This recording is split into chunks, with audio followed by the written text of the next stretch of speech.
There's chapters in there that are just standalone. In fact, there's one that I wish you would print as a pamphlet so I could give it to a bunch of people, and it's the one on how colleges are kind of hoodwinking people. I just think it's brilliant. I mean, the whole book Thank is you. great. It's a Thank really you. important book. Thank And you. we're going to make it our May offering for our Has to Be Read book club, Oh, wow. Thank which we'll you. be talking about. But um, Well, it's the really time funny that comes. you say that about the college thing because I that was originally going to be a book on its own, and I tried to sell that book 4 years ago, 5 years ago, Yeah, and every publisher said to me, nobody wants a book unless it tells them how their kid's going to get into the Ivy League. yeah. And it's like, well, that's not what this book is. I'm telling them why they bought into the idea that they have to go Well, to the Ivy if League. you're up for doing a slim volume, you could just expand, excuse me, Yeah, expand yeah, that chapter because yeah. I think it's very timely.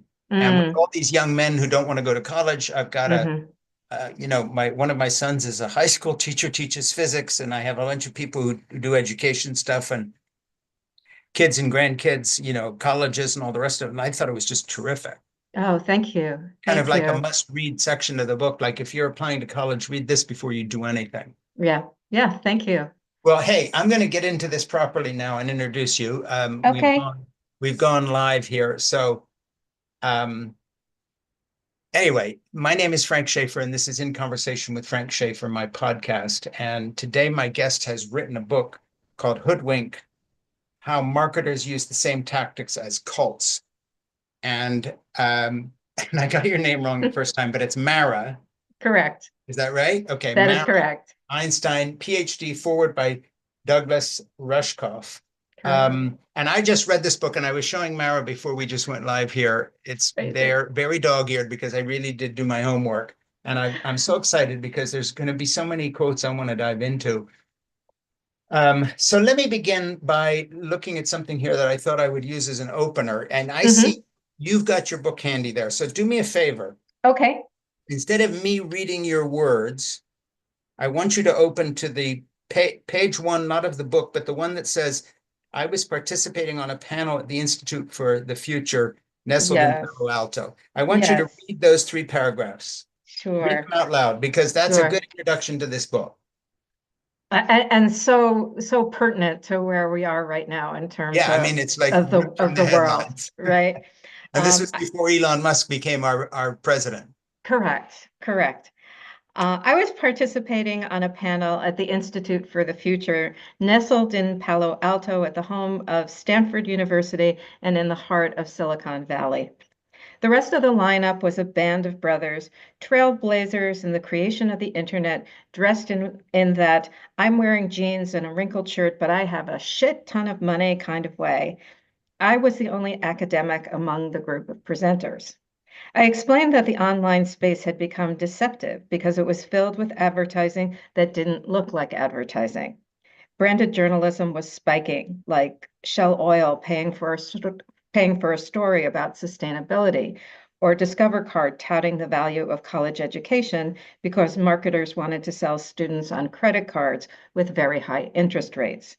This was the real fake news. One of my fellow panelists leaned over and whispered, "It wasn't supposed to be this way. We were trying to create community. We just didn't know. I'm so sorry." And I leaned back and said, "You're still going to hell." Yeah, I love that opening. So that's how the book starts. Now, I dove in because I wanted to show you that I actually did my homework, but I'm going to introduce you properly here. Okay, so Dr. Mara Einstein is many things, an internationally recognized expert on deceptive marketing tactics. She worked as a marketing executive at NBC, MTV Networks, and at major advertising agencies before becoming full-time professor at the City University of New York. She appeared in, by now, The Shopping Conspiracy, the Netflix documentary about overconsumption, marketing, and its impact on society and the planet, and is the author of 8 books, including this one, which we're going to talk about today, Hoodwinked: How Marketers Use the Same Tactics as Cults. And this is In Conversation with Frank Schaeffer. That's me. And please subscribe right now on YouTube to our channel that this is streaming live on and will be playing again as a recording. And also to Spotify and Apple Podcasts where we appear, and to my Substack, It Has to Be Said commentary at frankschaeffer.substack.com. And by the way, play on words, we have a book club called It Has to Be Read. And this book, Mara's book, is our May offering. We would have done it today, except it's already booked up, so we couldn't bump other people. But this is such an important book. Okay, so I had you read that opening, very witty, very funny, nice thing to do. Now I'm going to just jump in here and take advantage of your foreword. Tell me a little bit about the person who wrote this foreword. The introduction. Yes. So the introduction is written by Douglas Rushkoff, and I think folks who are in the know in terms of he's a futurist, he's a technologist, he's a technology critic, media critic. Yeah. He has a podcast and a book called Team Human, which is all about how we need to connect as human beings and not through our technology. He's probably best known as the person who created the term media virus. Right. He was the one who coined that term. But he's written a number of best-selling books. Probably one of his most famous is Program or Be Programmed. And he also wrote a book called Throwing Rocks at the Google Bus, and most recently, the Survival of the Richest. Survival of the Richest was based on actually a Medium article that he had originally written. This is a great story. But I'll push his book too, because he's great. Well, once we're done here, you stay on. When I sign off, I'm going to ask you at the end of our podcast to stick around for a few minutes and talk to my producer Ernie. Give us some names of people we ought to be talking to, and maybe he's one of them. Yeah, sure. So his book, Survival of the Richest, was based on something that happened to him. He's a well-known international speaker. And so he was invited to give a talk, and he thought he was giving it in front of a big group of people. And they took him into the green room, which is what you do, before you give do a talking event. And it just ended up 6 people around the table and him. And he's like, well, aren't I going out to a stage or something? And they're like, no, we're paid you to talk to us. And basically it was a bunch of billionaires saying, well, what do we do when everything starts going south so that, the people who work from us don't want to kill us, right? That I can. And he said, well, why don't you try being nice to them? Right. But that was that was outside their realm of understanding that was something that they could do. That might be a tactic to be kind to people. Yeah. Could you imagine? I can imagine very well, given what our tech bros are doing, that makes perfect sense. So he writes, over the last decade, marketers have glommed onto the idea that elevating brands to the level of cult status is the perfect strategy to retain customers.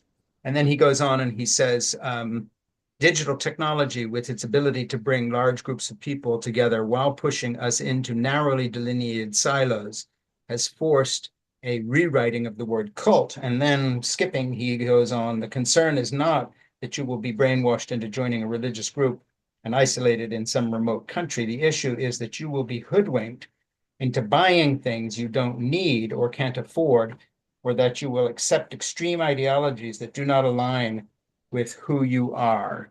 Right. Being vulnerable to manipulation is predicated on the fact that we have come to accept anxiety as our default state of being. And I think that's a terrific setup that you give there. Now, one of the chapters that I loved that I'll jump forward to, not right now, but just tell people, one of the cults, as it were, of marketing, or the cults that is selling themselves through cultish marketing or using those techniques, you identify in one entire chapter given to the way universities market themselves. And the whole question of what are they selling and how are they selling it. And I can honestly say, as someone who has a lot of young people in their life, I have 3 grown children and 5 grandchildren. The 16-year-old who happens to be looking around at colleges right now as a junior in high school, and then and a son who has been a high school teaching physics for the last 30 years. So, I'm attached to the community of people who produce students to send them on to colleges. Right. I just want to say it in all seriousness. Even if you just have to stand on one foot in a bookstore and don't buy it or go to a library, it's worth the price of admission just for your chapter on the scam that colleges have become in so many ways using this same thing. And then I'll Yeah. say one other thing, and then I'm going to shut up and you're going to do the talking. I come from a religious cultic background. My Mm, father was a famous evangelical leader. And in the 1970s, he founded what became the evangelical pro-life movement along with C. Everett Koop, and we knew Reagan, and my parents would stay in the White House quite often with various Republican mm, presidents. mm. That's my background. Right. So I looked through your book and I hoped to find something, and I found it richly as sort of like a vein of, gold in a mine. You actually went there when it came to the dynamics of actual cults. You get into religion, Mhm. which I Mhm. found so fortunate because I thought, well, if she's going to use the term cultic and we don't actually address what cults do and Right. just talk about advertising. Yeah. So I just want to say this book is fantastic because all the things that should be there, this chapter on universities, all the things that Mhm. should be there in terms of a really great explanation, and I'm somebody who understands this very well Right. from the inside, Right. Right. of the cultic mentality. You really nailed it. So I just Uh, want to give a pitch to your book. For yeah. anybody I, watching I'm this, I'm so humbled by you saying yeah, this. I mean, truly, anybody watching truly. this that comes from any kind of a religious background that you've moved from or escaped or thinking through, it doesn't matter what that might be, or any kind of group where you were pressured to be a certain way. In a strange way, this book is very liberating. It's for you. You will understand your religious background better reading this book than the books that I've read recently by authors who are supposedly writing on that subject. This absolutely nails it. And if you have anybody in your life considering going to college, don't let them go until they read that chapter. Which one is it, by the way? What's the number? Chapter three. Chapter Yeah, three. chapter 3. If nothing else, pick this book up and read chapter 3. Okay, that's my pitch. So now I'm going to dive in and ask you questions related Cool. to the book, and I will shut up and you are going to talk. The continuum starts with band cults, which prime us to create personal relationships, brand cults, which prime us Mhm. to create personal relationships with the brand. So let's just start there. Right. Um, this idea of brand cults. Tell us what Right. that is, and then we'll move on to more quotes from the book. Sure. So let me set up the continuum, the cult plus marketing continuum, so I can set the stage for Yep, folks a little please bit. do. So what happened is how I decided to write this book. I have been looking at the intersection between religion and marketing for close to 20 years now. And I think the way that I originally met you is we were in the same documentary together. You were in American Jesus, right? Yes. So that's how I first came across you. Yeah, And so at that point I had written a book called Brands of Faith, and I was starting to look at this intersection between religion and marketing. And there's so many overlaps that exist. yeah. And as I've been looking at it over time, and particularly as you start to see how we buy products and how we engage with Mm, technology, it ratcheted it up to the idea of a cult rather mm. than just Yeah, a simple religious belief system. yeah, And I came to this idea when it was during COVID. And I was, you couldn't go to the gym. So I was going downstairs to my basement and working out. And I mm. was watching the docuseries The Vow, which is about the Nexium cult.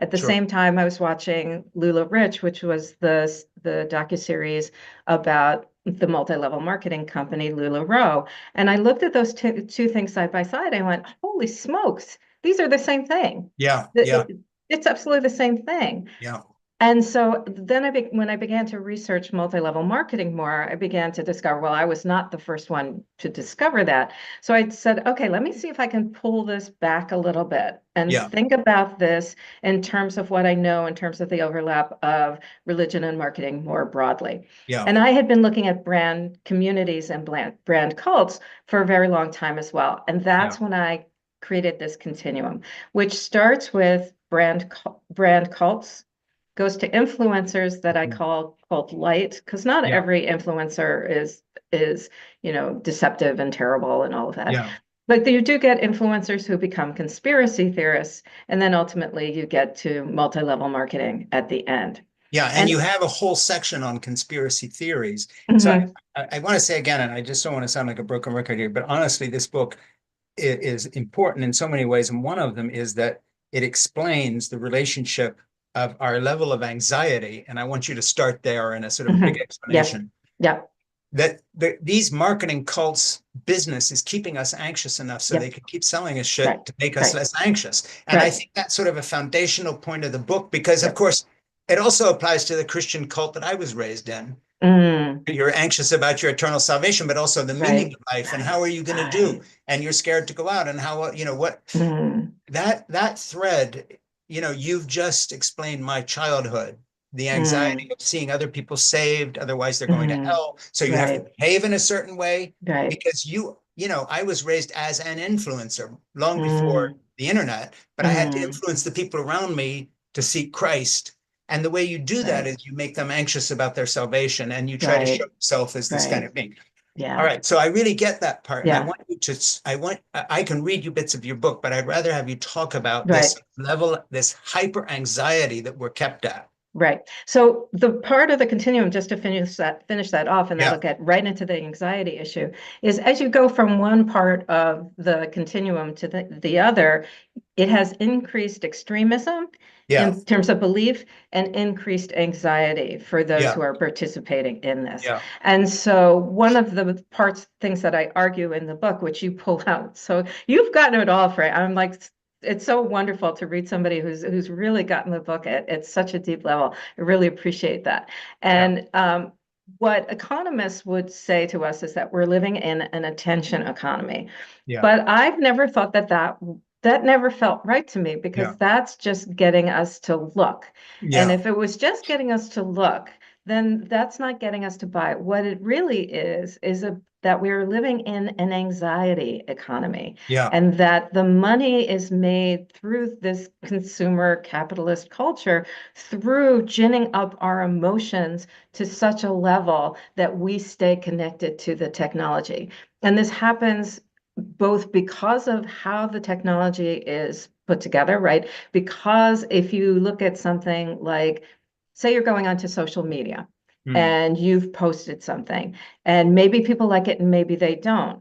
But it's not just the algorithm that's playing with you. It's the social media will dump a lot of likes, or they will withhold likes to your posts hmm, so that it gets you to keep coming back. So you keep coming back and saying, oh, did people like this? Did people like what I had to say? yeah, And sometimes it'll be there and sometimes it won't. It may not have anything to do with the content you created at all. It yeah. may be that the technology, the people that are running the technology are making that happen. But it's making you want to come back again and again. And so this is what some people may already know and understand, is the intermittent rewards, right? That works like Yeah. Las Vegas, In an right? early section of the book that you subtitle the brand/religion nexus, you write, this is early where you're kind of explaining your terminology.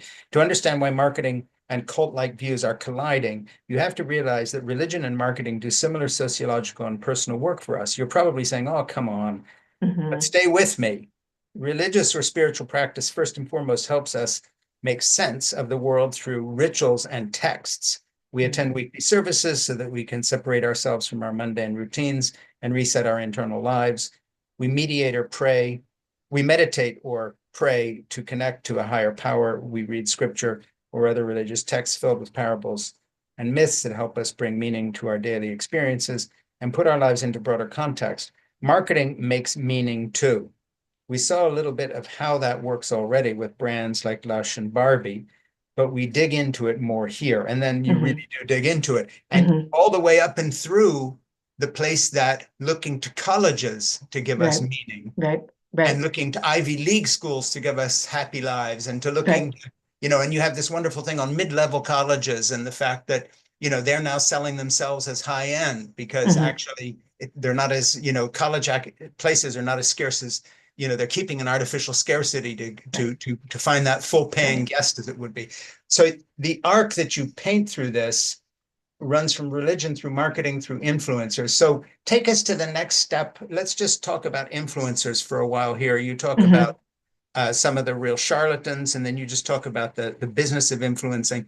And Hmm. I found that very interesting because I've never read anything coherent on it. And I think you've actually, if anybody wants to ever write something on influencers, this is the book because, again, you have a uniquely sort of powerful set of facts there. So why don't we go there next? We've talked about the anxiety Right. economy. Let's go to the influencers, which sort of Right. answer that anxiety. Right. So part of the equation in terms of the anxiety has to do with the technology, but the other part of it is how influencers are incentivized in order to be able to make money. So people may know the term rage farming, which is how people are able to increase the number of views on their content is the angrier you can get.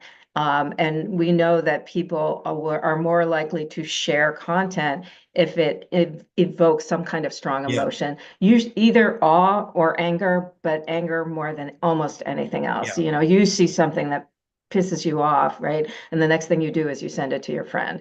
yeah, And so what that does for the influencer is it ratchets up the number of views they have, so that helps them make more money, yeah, whether it's on TikTok and they're making money through the app, or it's on YouTube and they're yeah, making money from the advertising that way. But they're incentivized to create content that is going to increase anger. And so yeah, then what you have is this anxiety that's been increased on the part of the people that are interacting with it. It needs some kind of release. And so yeah, then it becomes a situation of doom scrolling, which yeah, then creates even more anxiety, which then leads us to push a button and buy something because the going gets tough and the tough go shopping, yeah, right? yeah, So you want to release the anxiety, so you do that. But what was interesting to me in terms of influencers yeah, was that, like the hashtag TikTok made me buy it. Now, yeah. people think that influencers are so powerful in their Hmm. ability to manipulate us. And there's certain ones that certainly are. There's certain ones that have been very effective, but no more or less so than celebrities used to be in the Sure. past, right? The only thing that's different is that there's a button that you can push that's connected to that Yeah, influencer. There's also what's known as parasocial relationships, so that people feel like they are connected to the person. And it's not surprising that that's happened hmm, because this idea of parasocial relationships started in the television era, and people watch people on television, and because they came into their living rooms, right? yeah, They're in my living room. I know who they are. hmm, And so people felt connected to them. Now think about that if you have your phone in your hand and yeah, you're literally talking to someone and you feel like you're holding them in your hand, the same way that you talk to your friends and family on FaceTime yeah, or any yeah. other technology like that. And so there's this other level, this other sense of feeling like that person is your friend. Yeah, they've broken another barrier. I want to Right. go, and I set this up a little bit, but I want to go to chapter 3 here because I really think it stands out as Hmm. an interesting case study of everything that you're saying here, kind of. Hmm. And you say the common thread through all of this was the exhortation to visit a website or come for a campus visit or email the admissions office with any questions. These calls to action are all about getting the student into what is called the ComFlow, the Right. process of getting students to opt in so colleges can digitally track them and gently nudge them toward the goal line of filling out the application. The Right. most prolific tactic in higher ed marketing toolkit, however, is email. These incessant missives are primed to be sent to hundreds of thousands of eager high school students the minute standardized test scores are posted. The number on the test score will determine the number of emails. For top students, that can reach well into the thousands, and not 1 or 2 thousand, but 5 or 6 thousand. The emails follow a promotional pattern familiar to any marketers trying to promote their product under a limited or contrived to be limited time frame. Find the pain point and push on it hard. For this target market, that means appeals to fragile adolescent egos. Come-ons include praise lines like, "You're an impressive college prospect. Congratulations. We hear you're a great student. You are extraordinary. Why not attend a university that recognizes that?" And so forth. And that's how it's sort of at the beginning of the chapter. And then you go on from there. And as I say, this is just a standalone subject. Chapter 3 is just extraordinary. So let's spend a little time talking about, Sure. Alex Jones is the sort of shill for his right-wing conspiracism, but let's do the college equivalent from the high-end schools that pretend to be above all this, Yeah. but Yeah. aren't. They're part of the same market. Yeah. And that includes Harvard, where I think you Yeah. did things. No, I didn't go to, I actually didn't go to Harvard. My husband went to Harvard. I did not. That's right. Somebody Uh, in the family did. but, just it's interesting just listening to that because I haven't heard it out loud. Yeah, If any of your listeners are, are aware of cults and cult practices, sure. talk about love bombing, Oh, right? absolutely. It's the This is, same thing. it's the same thing. It is Yeah, just love bombing yeah. sort of 101. So the issue with colleges is that there is this structure that is set up to make young people believe that they have to go to college. And Yeah, one of the statistics I used from a research marketing company called Mintel is that 94% of students believe they have to go to they have college to. now. Yeah, yeah. Have to. Now, this is very different, and I think it's harder for people to understand this now is that only 10% of people used to go to college, like in the Yeah. 1950s. It wasn't until after the GI Bill and then the baby boom came and then the build out of the colleges in the Yeah. 1970s that it was really expected that people would go from high school then Mhm. on to college. But there wasn't always Yeah. this Yeah. expectation that that was going to happen. Yeah. Now, some of this has to do with a shift away from agrarian culture to more technology and Mhm. information-based society, but it's also changed because of how we have been taught to think about higher education. And Yeah. a lot of this started under the Reagan administration. And what happened back then was that there was a shift in the understanding of whether or not college was a public good and Mhm. what the Republicans said at that point was, no, this is not a public good. This is a personal good.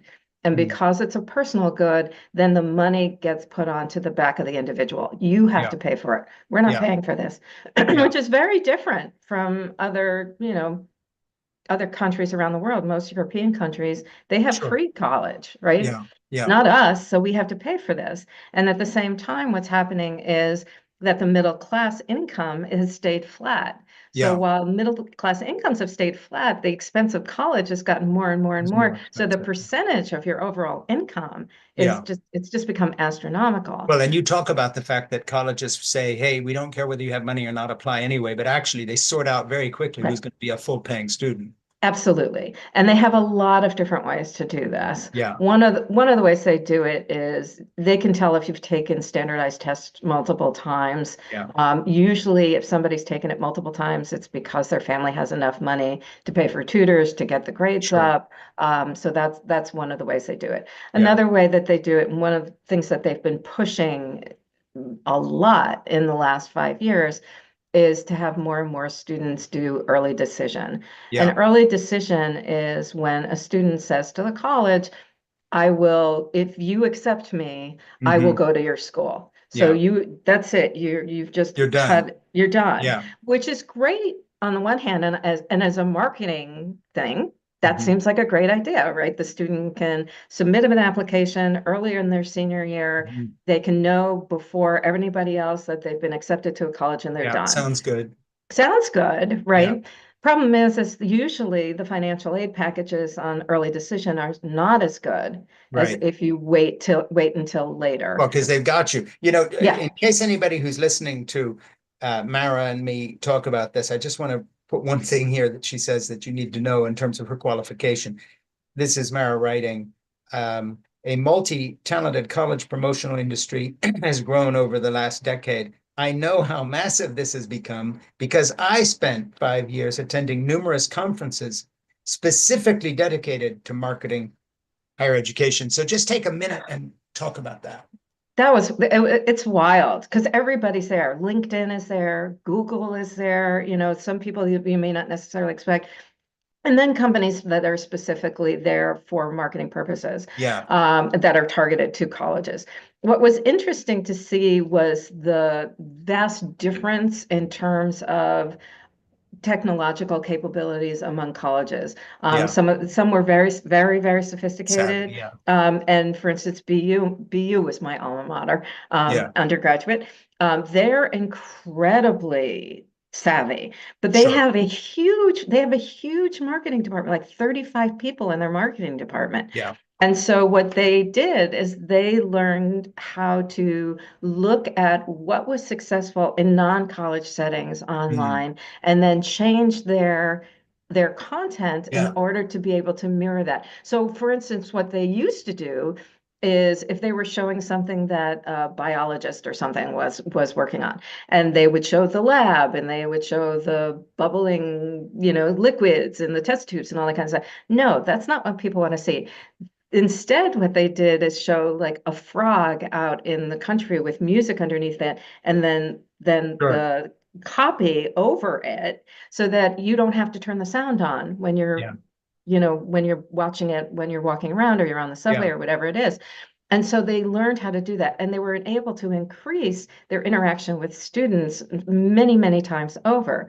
Mm. But an important thing too is that the students are doing a lot of the marketing for the colleges. Yes, right. And this Exactly. happens in Speaking a the language.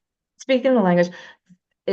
People probably know about Ivy Day. There's one day called Ivy Day, and Yeah, that's when the Ivy League announces all, who's gotten into their schools. And so then you have all of this, what has become the thing to do is to sit in front of your computer and pretend that you're opening up the emails one by one by one by one to see which schools you got into. yeah, And this becomes like huge marketing for all yeah, of these institutions. yeah, And it's also gamed the system because it all comes back to the Common App. yeah. And so the Common App is an online platform where most students apply to colleges now. Hmm. And when I applied to college, people applied to 3 to 5 schools.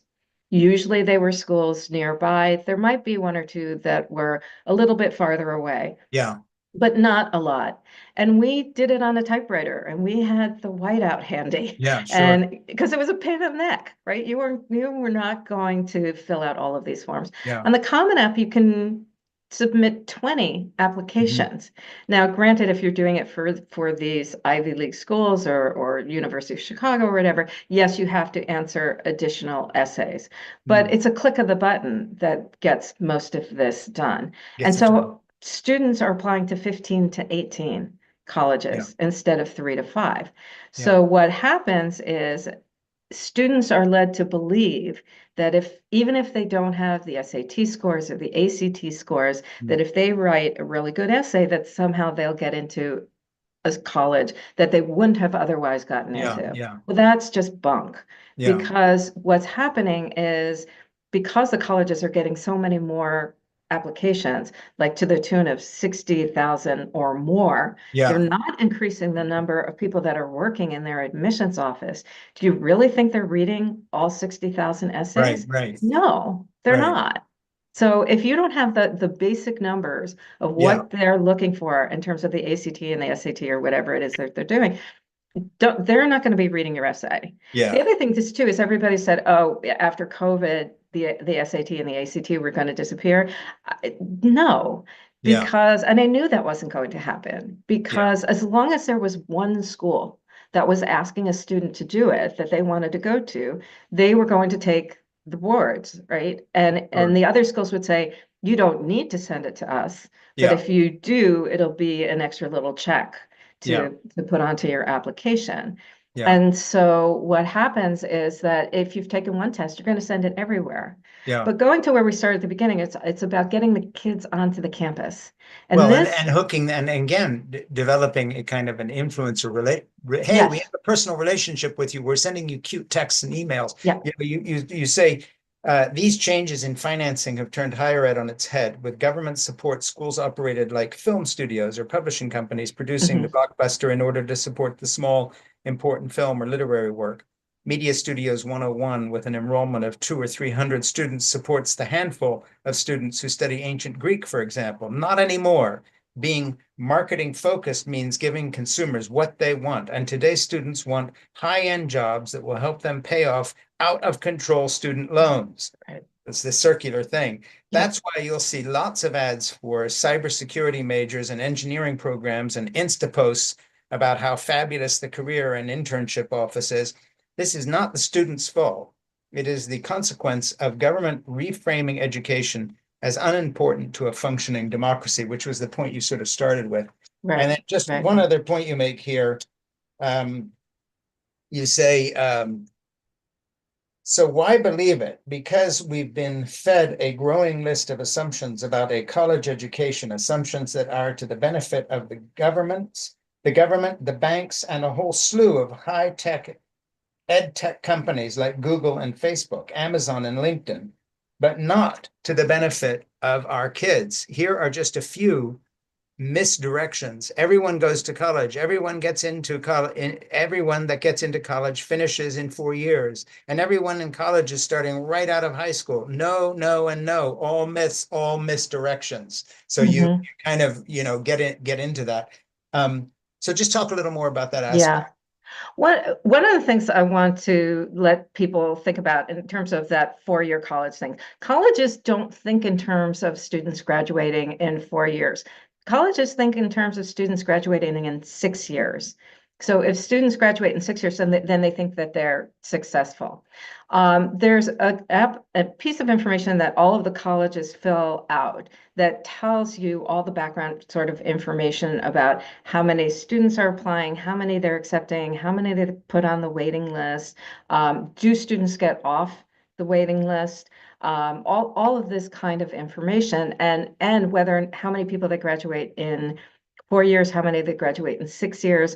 Also, who leaves after the first year? That's a really important piece of information because what some of the colleges are trying to say is there are a lot of students who've been taught that if they get into this, Harvard or they get into University of Chicago, like their life is going to be perfect. A lot of those students don't stay because they suddenly realize once they get there, oh, this isn't it. And the problem is what they're taught is, don't worry about it, you can transfer. It's okay, you can transfer. Well, the problem is with transferring is that there's no scholarship money when you transfer. So again, this is a rich person's game. That if you decide that you want to transfer, it's because you have to have the money to be able to transfer because there won't be any scholarship money to do that. There won't be financial aid. The other thing is that what we're talking about in terms of admissions, colleges keep aside a certain amount of spaces for legacy. They keep aside a certain amount of seats for athletics. And so for those top schools, a lot of what they're keeping aside, maybe a third of that student body for the fall is actually just the regular base of students to get in. So it's even more competitive than you may think. And then of those students, a lot of those are early decisions. They're being taken over by the early decision. So they're really, whether they admit it or not, what they're doing is they're trying to make it look like they're not going after the rich people, but they're really going after the rich people. They just have to make it look like they're not going after the rich people. I can't hear you suddenly. I muted and I didn't put Okay. myself back on again. And they're using kind of cultic and marketing techniques to do this, which is Hmm. what your book is about. In other Hmm. words, they are taking the place of influencers and advertisers Yeah, rather than educators. right, And their marketing has absolutely nothing to do with the ideals of right, education. right. Let me just reintroduce you a second here. We're talking about this book, Hoodwinked, How Marketers Use the Same Tactics as Cults by Mara Einstein, PhD. And we've been talking about the college bit here. I want to move on to something else and talk. This is a big jump, but again, this is a fabulous book. And I was saying I was so pleased you got into actual stuff to do with actual cults. And you have a whole section on the prosperity gospel and how that sort of played into this cultic thing here. You put the connection between MLMs and religion. What are MLMs? Just tell people. MLMs are multi-level marketing Yeah, companies that right, are basically they're legal pyramid right, schemes. exactly. The connection between MLMs and religion permeates the industry in the ethos of the prosperity gospel. If you have ever watched Joel Osteen and T.D. Jakes or Joyce Meyer, you have seen the prosperity gospel in action. The prosperity gospel, also known as the health and wealth gospel, name it and claim it, and a whole lot of others, preachers abundance in all things. This is very different from the preachers of old who bellowed about fire and brimstone. Today, negativity doesn't cut it. People don't want to hear that they're going to hell. They want to hear that their lives will be happier, more prosperous, more fulfilling. Within this context, if you bow to the will of God or the market, tithing the church, paying for your monthly MLM inventory, then you will receive all the riches of the world. And then you go on and you talk about a whole happiness industry now exists, and not just for MLMs. Mindfulness and yoga classes are offered on the job to make you calmer, sure, but also to make you more productive. As people turn away from traditional religion, and I think this is really an important point, and spend more time at work, they increasingly find faith and community in the workplace.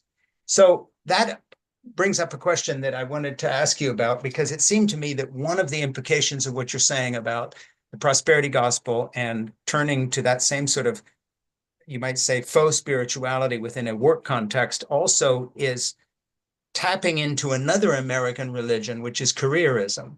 Mm-hmm. And Mm-hmm. essentially, we've had a lot of guests recently talking about the demographic collapse of Western cultures in terms of literally people not having families. And of course, Right. a big part of that is an emphasis on careerism, which delays childbearing, which Right. butts up against walls of fertility. And there's all these studies on this, Mm-hmm. um, and lots of books being written on a lot of authors we've been interviewing. But it seemed to me that your book gets into this subject obliquely, because obviously, when people think we're living in a less religious age, that's actually not true. We're living in a less formally religious age, but spirituality has become part of the marketing process. Yeah. And then again, the careerism as a religion in itself also ties into your stuff on colleges. You're going to Right. college so you can have a great career. You're having a Right. great career so you don't have time to fall in love. All these studies that Gene Twenge and others are doing on the fact that people aren't dating because they're too busy training for this career. Get into the career, you delay the relationship, on and on and on and on. And then it goes right into what you're talking about here, which then the job begins to give you yoga and whatever else to make Right. it feel like it's a spiritual place, Right. until one Right. morning you wake up and you realize, I'm pushing 40. I don't have a relationship with anybody. I thought I was going to have a child or something, but that all went. And there's a lot of things moving along here. So I want to ask you a question which is not directly addressed in the book, but the whole book is about. And that is, what is the change in our value system as a country that has taken us to the place where we are ready-made dupes to be marketed Mm-hmm. to in this state of anxiety and Mm-hmm. potential, and opens the door to colleges who will solve our problems, or makeup products, or whatever it may be. So Mm-hmm. there's a sort of an underlying philosophy in your book that I think runs all the way through it. And Right. I don't want to put words in your mouth, but I want to ask you what it is, because I felt it was Right. there. Right. Well, there is one part in the book where I talk about that these institutions, like religion, like our family, like Yeah. jobs, like if I Yeah. tell my students that people had the same jobs for 30 years, Mm. their heads explode. Like they can't imagine that they're with a job for more than a couple of years Right. before they start work, if they have a job with benefits and everything else anyway. And so when those institutions don't exist, what has happened is that the marketplace has come in to fill that void. And so this is why people, particularly millennials, particularly Gen Z, are looking for brands to be connected with values. This is why they want values to be Yeah. embedded into the brands. Yeah. So it's not enough that you are selling makeup. You have to be a makeup brand that cares about mental health, like, Or the rare environment or or the something. environment or whatever it is, Yeah. because those are going to be the things that I'm going to use as identity markers for myself. And so Hmm. I need to know what the values are that are embedded in that brand. Yeah. So, but there's so few brands that do that well, right? Yeah. And it's very ephemeral. It's not anything that anybody sticks with. But exactly to your point, just because we're not connected to a traditional belief system Hmm. Of doesn't mean that we aren't looking for meaning in our lives. It course. also Yeah. doesn't mean that we're not looking for community. And Hmm. those are the two things that have been sorely missed from people's lives. And those are the things that these social media spaces and brand communities and brand cults are trying to do. They're trying to create community for people. Yeah. Now, they're doing it for capitalist purposes, Yeah. but that's what they're doing. I mean, think about Facebook. Facebook talks about it's being a community. Yeah, And even the quote that I had from the beginning of the book, we were sure. looking to create community. But you can't have a community with 3 billion people Yeah, in it. That just doesn't exist because those people aren't really caring for each other. They yeah, aren't, you may have some shared rituals and practices and yeah. texts, but you don't have a real community of people who care about each other and need to Yeah. know and care about each other. What I think is really fascinating Mm, about what's happening right now because of mm. our the political time that we find ourselves Yeah. in is that people that are trying to fight back against what is going on are saying what we need now is community. But like on the ground, Yeah, people face to who face. are Well, it's face the to same face kind of community. pushback you're getting with all these dating apps. People are just Hmm. tired of it. They're just saying, Hmm. hey, how about the person standing in front of you in the elevator? Say, hey, say good Right, morning. Maybe you'll meet somebody, right, This sort of right. ridiculous idea of infinite choice. Yeah, but there's millions of people and I have a better chance of finding the quote right one, not realizing that relationships work because you work at them and you've got to start somewhere and Right. Well, the so forth example and that so on. I actually used this on my husband because I did meet him through a dating app many, many years ago. I And forgive you. but is the idea of the paradox of choice. There's a Yeah, wonderful book sure. called The Paradox of Choice. And Yeah, the issue is yes, and the way that there's two things with dating apps. I actually use this in the book to say that these things are set up for you not to be successful. Because yeah. the minute you are successful I with a noticed dating that. app, they Yeah, don't need you. They don't need you anymore. yeah, But the whole thing with exactly. the paradox of choice is if you have so many Well, and choices it's the same with that makeup you'll or always look for cosmetics or nothing anything else. better. They're set up Right, to make you want the next product because right. this one was not quite what it was. It didn't do the perfect thing. Oh, but the next one will. That segues well into something I want to read here. But whether we are talking about life coaches or financial coaches or wellness coaches, and especially those who work online, we need to be aware of the psychological and technological mechanisms that are pushing us to buy, especially social proof manipulated by Hmm. coordinated content. It's Hmm. all a game to push us towards anxiety, your Hmm. big point again, all to the benefit of the influencer. Buyer beware, you say. Right, And I right. just think it's so interesting that you broadened it. And I love the way this book keeps going out and out, to larger and larger subject. You fold the colleges in and the kind of scam that has become in the way they're marketed to kids and manipulating young people's anxiety. Right, Young people right, are anxious and right, they're right, easy to manipulate.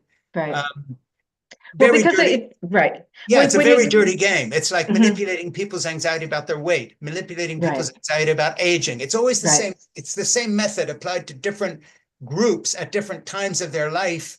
And these influencer marketing people, whatever advertisers, using the things you're talking about, always go for that thing. Now right. I'm 72. So what are all the things showing up on my screen? Stuff about aging, Yep. how to things you might need now. It's very, very much directed at whatever the next level of anxiety it is.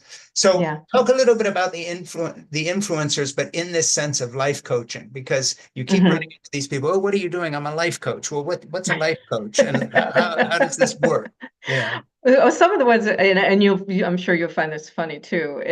Some of these people that are coming off as life coaches are like in their 20s, and right. they admit, I have no experience, I have no background, and I have no training, but Yes. I've lived, and people can see how successful I am, and so Yeah. if they want to be like me, then I show myself to be that thing that people Yeah. want to be, which just is so much BS. But what has happened is that social media has been around long enough at this point that frankly people are getting burnt out, and the influencers and content creators are getting burnt out, and so a lot of them are saying, I can't go online Yeah.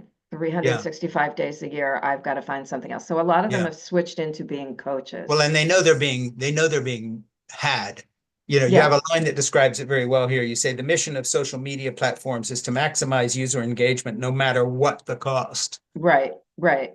That's for people that are actually making money, right? Yeah, There's also a whole swath of people who are online as content creators who yeah, actually aren't making money. So the statistic is that there are 50 million content creators, online, but only 2 million of them are making a living, a yeah, full-time living at yeah, it.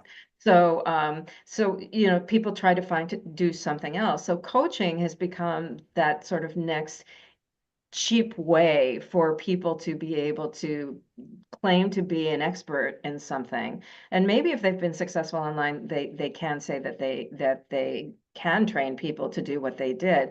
But a lot of these people don't have any kind of background. It's always, pay $10,000. We will train you how to do this so you can Yeah, make your first $10,000. yeah, Now, where they got that number from, I don't really know, but all of them sort of profess the same thing. But sure. there is no training to be a Well, and coach. it's I so mean, pathetic too, because I read a lot of newspapers and publications every morning from the far left to the far right and everything in between. And I noticed this piece in the Daily Mail the other day that's always, scandals and the smallest thong in the world and all the rest of it. But they had an interesting piece saying, what is it, fans only or whatever this site yeah, is, yeah, yeah, yeah, that they're always saying, oh, they're making millions of dollars. Yeah, the owner is. But right, the average income to a fans only, quote, person or actor or whatever they want to call themselves is less than $1,500 a month. right, And that's right, the ones that are actually making anything. And right, there's hundreds of thousands of them who are right, struggling along on a few $100 right, a week right, maximum, right, basically literally selling themselves, and right. that's where, anyway, I just want Well, to jump to something here that's right in my, can I fill in one other yeah, thing please too go there? ahead. So for this book, I interviewed a number of marketers who work with influencers because I wanted to get a sense of where they thought the market was going in terms of that. And Yeah, what they were saying is that the big top of the line influencers who are basically celebrities were going to still be around and still be used. sure. The nano influencers, and depends on your definition, they are either people who have 5,000 or fewer, or 10,000 or fewer followers. Those are the folks who don't actually make money doing what they do, but rather are given free things, right? Are paid in Yes. kind with product. Those people will be around. But it's the vast middle that they're saying that they don't think that companies are going to be using anymore because Yeah. it's just too much of a pain in the neck for them to do. To It's do too that. much Yeah. follow-up. It's too much having to find out whether or not these people are credible, whether or not they're going to do what you ask them to do, and so on. And so that whole area is really changing for Yeah. folks and changing in terms of what marketers think they're going to do. But the way they make their money is through brand deals. More than Yeah. anything else, the way they make it is through brand deals. So if marketers are starting to turn on influencers, there's going to be a big shift going on in Yeah. terms of that space for Yeah. sure. And again, I want to tell everybody, it sounds like I have an axe to grind, and I sort of do here, but you use these same explanations and these same arguments are also aimed at our high-end colleges and the way they operate. So this isn't Mhm. just some poor child who's getting naked and masturbating for her client in Oklahoma for $300 a month and thinking she's doing something. This is Harvard University is doing exactly the same thing, in terms of the overall structure of how they go after students' Mhm. anxieties to get them Mhm. to sign up. And then they've written their own algorithms because they're not reading everything to figure out who has the money because they want Right. full paying people. Right, right. So I just want Well, to, because whether you're talking about a market or you're talking about a cult, and this is very pernicious when we're talking about colleges, yeah, is that you're trying people to find people who are vulnerable, and yes, of course. you are trying to find those people that are most vulnerable. Who, as a group, is more vulnerable Yep. than adolescents, Yep. And boys or who boys or is more girls? reachable with their phones than the people who have never known another world? Right, I'm exactly right. 72. You have a hard time selling me something on a phone because to me, I still just use it for phone Yeah, calls. right, I don't look at it as this instrument of right. commerce. Right. But, And my 60, the yeah, people who are the top marketers at colleges now it used to be that marketers came through the administration, right? You were a hmm, professor or you were administrator in a college, and then somebody sort of shoved you over into the right. marketing area. Not anymore. The marketers at top schools are coming out of places like Pottery Barn or Yeah, General sure. Mills. These are people with degrees from Harvard Business School and Kellogg out Yeah, of Northwestern. These yeah. are not people who don't know These are anything not about educators. these are no, these are marketers. You write about something here that totally gets to me. Conspiracy theories, cult marketing, and influencers. And you say nothing creates anger faster than pitting two sides against one another. And that's exactly what conspiracy theories do, because they set up an imaginary fight of not Mhm. just good versus evil, but demonic forces and the white knights meant to stop them In A Culture of Conspiracy, political scientist Michael Barkin defines it this way, quote, "The essence of conspiracy beliefs lies in attempts to delineate and explain evil. At their broadest, conspiracy theories view history as controlled by massive demonic forces." Now, what's so interesting to me is that in the pitch that Trump was making to evangelicals, and his evangelical leaders who were shilling for him, like Paula White, speak in those prophetic terms of the fact that he, Trump, is battling demonic forces Right. of the left. And then, of course, they go jump further and they say they're pedophiles and all the rest, but not even just that. They're using the language of spirituality now applied to political opponents. And so I'd like you to talk a little bit about that, but also broaden it out. Why is that in a book on cult methods to sell you stuff? How does it Right. connect to the selling part? Right.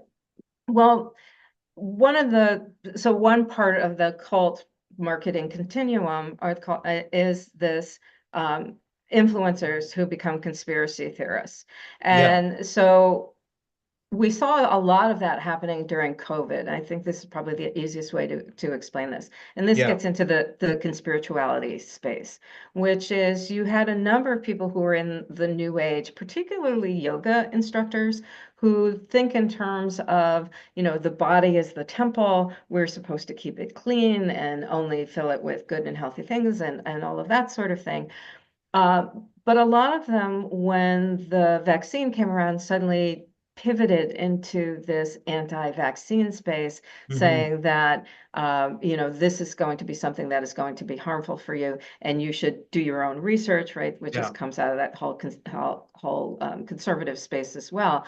And so they started pivoting into the anti-vax, which then led them down the QAnon path and all of that. And yeah, what they found was when they started posting that kind of content, gets back to yeah, the rage stuff we were talking about before, all of a sudden they were getting a lot more views on their yeah, content. And so yeah, they started making more money. So they started going down those rabbit holes. Now, did some of them believe it? Maybe. I yeah. don't think the Well, and number that ties in that, with the whole anti-vax movement as well, right. because there's a lot of evangelicals who jumped into that. Yeah. Yeah. It's all a big conspiracy by big pharma, blah, blah, blah, blah. Right. And then you have folks like Jessie Lee Ward, who was an MLM. She was a top MLM person who then became a coach, right? And so she was diagnosed with cancer, and Yeah, she said that she didn't want to do chemotherapy. And look, it's your body. You do sure, what you want to sure. do. You Yeah, do what's right for you. But if you have followings, hundreds of thousands of people following you, and yeah, you then provide them with a step-by-step plan of what yeah, you are doing instead of chemotherapy, yeah. then it's on you that you are leading people down the wrong Well, it's the path. exact same thing that happened with the folks who were, grossly obese and were in their 60s and dying of COVID because they were Mhm. Republican voters who believed Right, their anti-vax propaganda. You've right. got a quote here. Stephen Baker, a sociologist who studies wellness influencers, has said that, quote, "The religious dimensions of wellness culture make it particularly susceptible to misinformation." Right, So, he sort of right, sums it up. right, And I don't think anything defined that better than in our lifetimes than the amount of people dying of COVID who had these right, deathbed confessions of, "I wish I'd gotten vaccinated." right, right. I Uh, mean, they it- literally killed people. right. I mean, it's yeah. And I will mean, again, by the yeah, way, when with yeah. Kennedy and his stuff with his measles outbreak, what is it now? 30, there's been one just very quickly recently It's happening. I in mean, Michigan, right? I yeah, think just the first Western day. Michigan. You say Yeah. religious and political beliefs tap into what we fundamentally believe and, by extension, who we fundamentally are. Although we may not think of these things as being marketed and sold to us, they most definitely are. I have long argued that religion is a product that can be sold like any other item in the capitalist marketplace. And of course, having grown up in a family that did that, we were in the God business. Mm, I would say that. And of course, just to be a little bit naughty, that applies to so-called progressive religion as well, because yeah, it's also marketed yeah, yeah. and how good we are and we use the right pronouns and aren't we wonderful and we welcome everybody and we put up our rainbow flag, but we're also marketing ourselves. And of course, then, oh, well, that's for a good cause. But no, it's the same thing. It's basically going to people saying you're anxious, but we'll give you a place where you can feel less Right, anxious. Right. whether we're selling you a makeup product or religion, or welcoming you because you're Right. gay, or welcoming you because you're, a redneck racist, and plenty of Southern Baptist churches are still there. It's still a marketing campaign. And Right. I'm kind of unblinkingly unsentimental about that, but that's my background. Yeah. Anybody who comes to you and tells you that they have the answers to everything, Yeah. that's your cue to run the other way. Yeah. Or we're going to make a place that makes you feel comfortable. Mm-hmm. Mm-hmm. And makes you part of a community of 300 billion people, Right. Facebook Right. or whatever. Right. It's all Well, faux. we It's didn't all even get phony. into right, and we didn't even get into the whole pathwork of, the recruiting and retention of cults, which is what I talk about in the book. But it is a very specific tactics and step-by-step process through which this happens. And you can see it in terms of colleges, you can see it in terms of anti-vaxxing and conspiracy theories. You can see it in terms of MAGA and Trump. You can see it in terms of Elon Musk. You can see it. What I talk Yeah. about is brofluencers and getting, people get blinded by people who they think are somehow wealthy and therefore smart. And Mhm. people have fallen from everyone from Elon Musk to Sam Bankman-Fried to Elizabeth Holmes, right? Yeah. And everybody bought into what they're selling, and none of them was selling anything that was real. Well, and you notice with the Trump folks, with Paula White and the people that he has gravitated to become his prophets in the White House, he has gravitated very naturally toward people that even evangelicals on the extreme right regard as heretical flakes because they're overly Mm, commercial. So it's mm, no accident. These are the people he's gravitated to, in the same way right. that he has a perfect understanding of Vladimir Putin and gets on better with him than Zelensky, who's an actual hero and who stood Mm, up for something, because right. these are the same types of people. Right. So, I want to wrap this up by saying two things. First, stick around and talk to Ernie once I get off my producer, Ernie Gregg, and talk to him about other people we need to talk to. Okay. We get some of our best guests by having them recommended by people. And I just want to say once again, Hoodwinked, How Marketers Use the Same Tactics as Cults, is going to be our May um, has to be read book club. And I have jumped around a good deal in this interview and haven't been very systematic for two reasons. One, I'm very excited by your book and the ideas. I'm Thank stunned you. by the breadth of your arguments and how deeply they go into certain things. And I love the way you connect the dots up between things that normally people would say, well, what's that got to do with thing? But it's the same thing. Yeah. So I hope I've given people listening to this podcast the flavor of one of the most important and best books I've read in a long time in the nonfiction world of explaining the world we live in. If you want to understand the moment we're in and you want to do something about it, including helping your teenager apply to college sensibly, Hoodwinked, How Marketers Use the Same Tactics as Cults, is the book by, and I forget when this was published. 2 weeks ago. Yeah, okay. So we're still on that. I hate it when it's like, oh, it's been out for 5 years, but it couldn't have been because it's very of the moment. So is there anything you want to add, Mara, before we bail and I ask you to talk to Ernie for a minute? The only thing I would say to folks is I am on social media. I don't, there's issues with social media, but you can use it in positive ways. And so I spend a lot of time on TikTok because I try to break down these ideas even further for people. Hmm. I'm Dr. Mara Einstein on all of my socials, or you can find me on my website with the same. And Mara, Um, we'll link to all those things you tell Ernie you want us to link to. We'll put them everywhere. okay, sounds good. But yeah, come find me. I'm in those places and happy to interact with folks. Yeah, and I think that people would benefit by that because, if I can just put it sort of bluntly, you know what you're talking about. Thank you so much. So thank you so much for being with us today. I really enjoyed speaking with you. And best of all was I read your book and loved it. I got so Thank much you. from it. Thank you.